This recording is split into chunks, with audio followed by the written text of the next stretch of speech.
Jesus Christ, I'm so blue all the time. And that's just how I feel.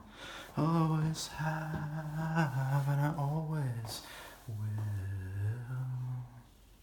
I always have, and I always will. I've been listening to a lot of sad music lately. I love sad music. I love feeling sad, which is not the same for me as feeling depressed. I don't love feeling depressed, but I love feeling sad. And I noticed that not only do I listen to sad music, but I love listening to sad music right before I'm going into a coaching conversation that I have scheduled, or while I'm writing or doing email, anything that's really a creative work. And why is that? I've been reflecting on sadness lately and the role it plays in my life, the powerful role it plays in my life. And I think what I'm realizing is that the experience of sadness is the experience of my heart. I think of sadness as a primary emotion. Happiness is a primary emotion. Joy is a primary emotion. And something like depression or anger is a secondary emotion. There's probably a positive version of a secondary emotion too. I'm not going to try to think of it right now. But by secondary emotion, it's something that we feel as a result of an internal thought or response to the experience of our heart.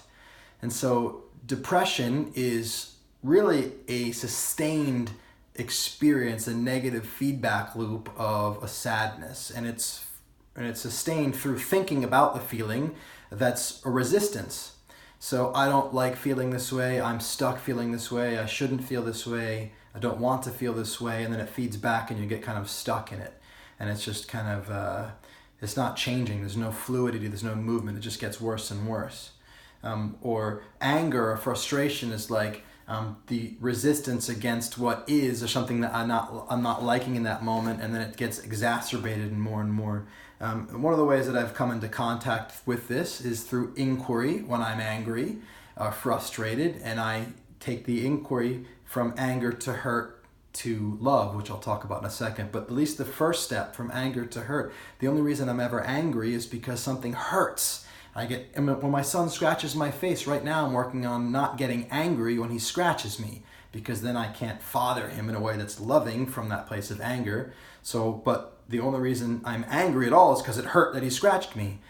Physically it hurt, but then I've got an emotional hurt on the inside because of the meaning that I make so quickly about that physical pain. And so I'm angry at this person for walking away from me because it hurts that I was left alone, or it hurts that they're not listening. There's always a hurt behind an anger. And I think sadness is something that can be the primary emotion behind secondary emotions too. But sadness itself, its core, it's primary, it's real, it's primal. And sadness is a primary emotion of the heart.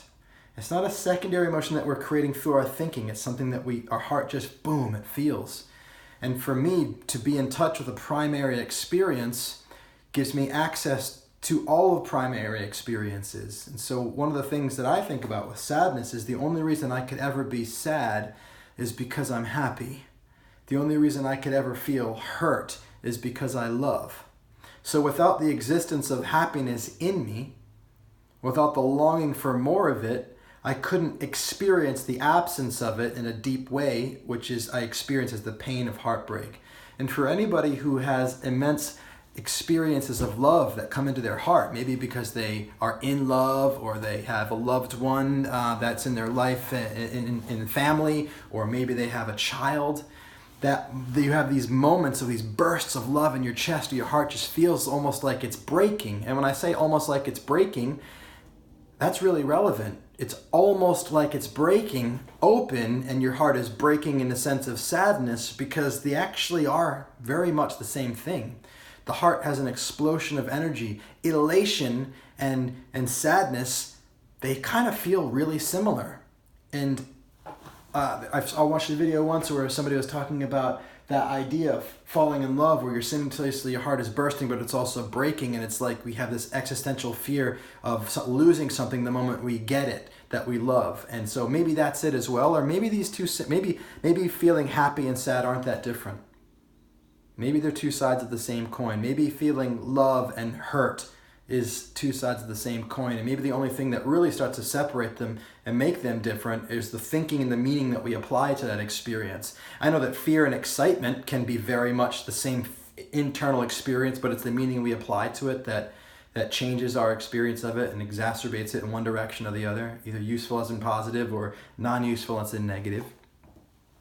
But bringing it back to the pragmatic and the experience of sadness, and why I've been listening to sad music, or I've always listened to sad music pretty much since I was a teenager, and other kinds of music, angry music, happy music, but the sadness, and why is that a music that I use in the context of creating? Because for me, the most powerful creation happens from my heart.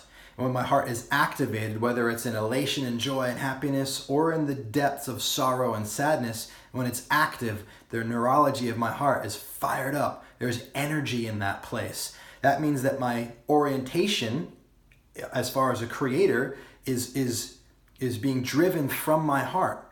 The more alive my heart is in a particular moment, the more I can reference it as an instrument in my creativity. When my heart is open and active because I'm feeling it, whether it's through elation or sadness, and I sit down to write or to speak, that speaking, that creativity, those ideas, they're informed by that, where the energy is in that moment. And so for me, sad music is a way to open the door to my heart. And for me, in my business, especially when I'm with another human being, a way into serving them that's powerful is to have my heart be broken for them.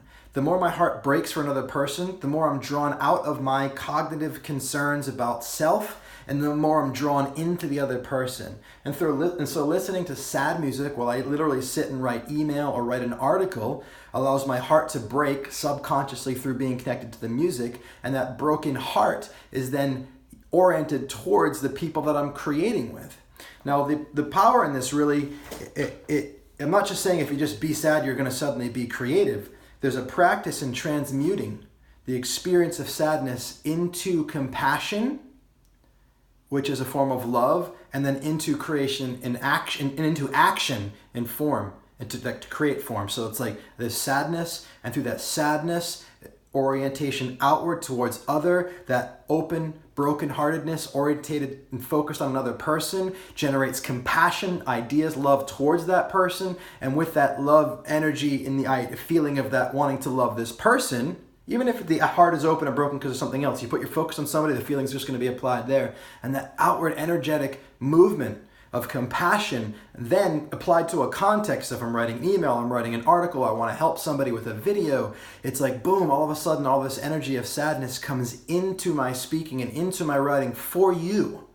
And so I've done this many times where I've been making a video for you, literally on this YouTube channel or this Facebook, wherever you're watching it, one of these types of videos, and I felt myself getting in my head, caught up in the cognition and the philosophy and the concept, but not really connected to the person on the other side of this lens and in front of the screen that you're watching right now. And so I would just stop the video and I would close my eyes and breathe, and I would actually contemplate a particular individual who will be watching this, who I know, maybe they're a client or a friend, and I just think about something that's happening in their life, and I find my way into something occurring for them that would break my heart, that would have me start to feel sad. Because when I feel sad, I am at the same time feeling the love that I have. I can't feel sadness unless there's something that I love, right? And so to feel sadness is to feel love.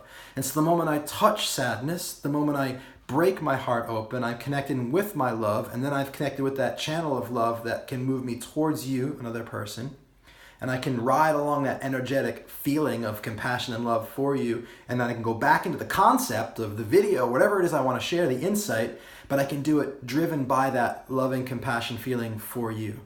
And so this is my practice in utilizing sadness as a way to open in my heart and to connect with my love for others, and then to use it as a source of powerful creation.